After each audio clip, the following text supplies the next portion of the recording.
आज चुनाव के मद्देनजर साबरी मैरिज हॉल में एक मीटिंग का आयोजन किया गया, जिसमें लोकसभा 6 से निर्दलीय प्रत्याशी मोहम्मद जमशेद कुरैशी एडवोकेट क्षेत्र जनता से कार्यों को लेकर बात की, साथ ही जनहित के मुद्दों को लेकर चर्चा की गई।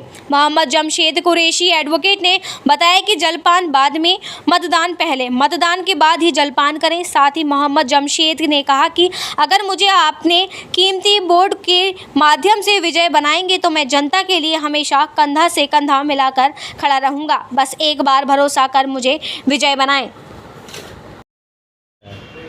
जी, आज किस मामले को लेकर के मीटिंग की जा रही है? मैंने ये मीटिंग बुलाई है कि मैं यहाँ का प्रत्याशी हूँ।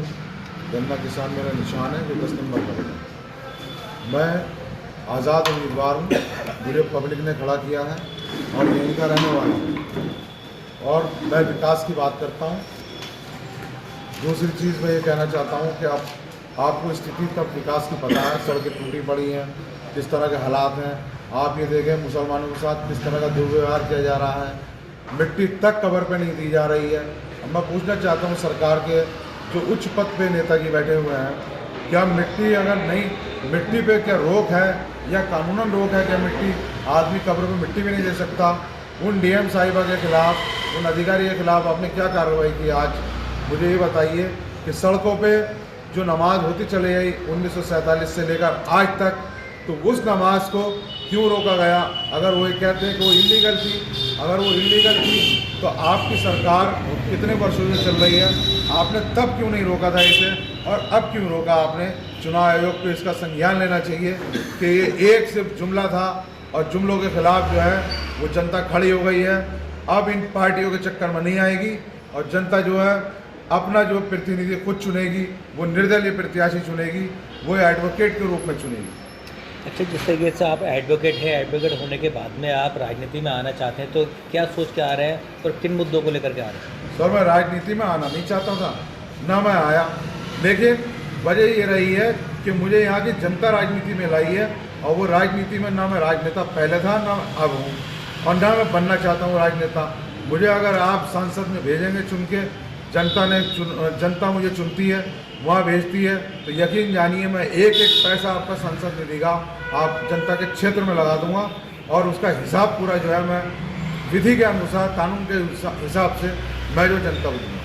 अच्छा, अगर विजय होते हैं आप, तो किन मुद्दों को पहले उठाएंगे और किन मुद्दों पर आपकी नज़र रहेगी? बस सबसे पहला मुद्दा जो है पूरे हिंदुस्तान में भाईचारे का जो उठाना चाहूँगा कि भाईचारा हमारा बना रहना चाहिए हिंदुस्तान में, तभी हिंदुस्तान तरक्की करेगा।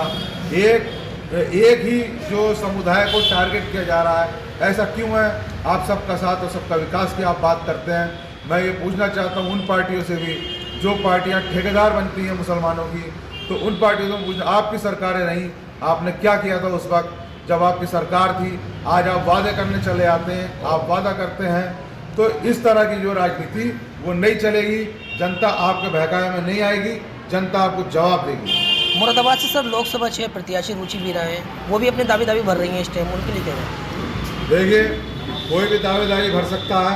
ये जो है, ये एक यहाँ जो संविधान है वो लागू होता है, समानता का अधिकार है। कोई रिक्शे वाला भी जो दावेदारी भर सकता है, वो 25,000 रुपये फीस जमा होती है, कोई भी कर सकता है। अगर किसी को बाहर से आकर यहाँ पर सस्ती लोकप्रियता जो है वो लेनी है, वो कर दी है सस्ती लोकप्रियता।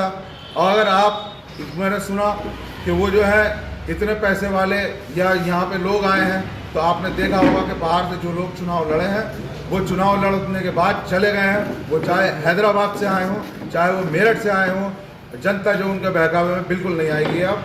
और वो अपना बेटा, अपना भाई, अपना जो है क्षेत्र का जो व्यक्ति है, उसी को जो है वो संसद देगी। यहाँ मौजूदा सर डॉक्टर स्टेशन साहब को टिकट दिया गया था, कुछ लोग नाराज है, उसके बारे में क्या कहना चाहिए? देखिए, उन्होंने डॉक्टर स्टेशन साहब को टिकट देना या ना देना, ये उनका अपना अंदरूनी मामला है, उसमें तो मैं कुछ नहीं कह सकता।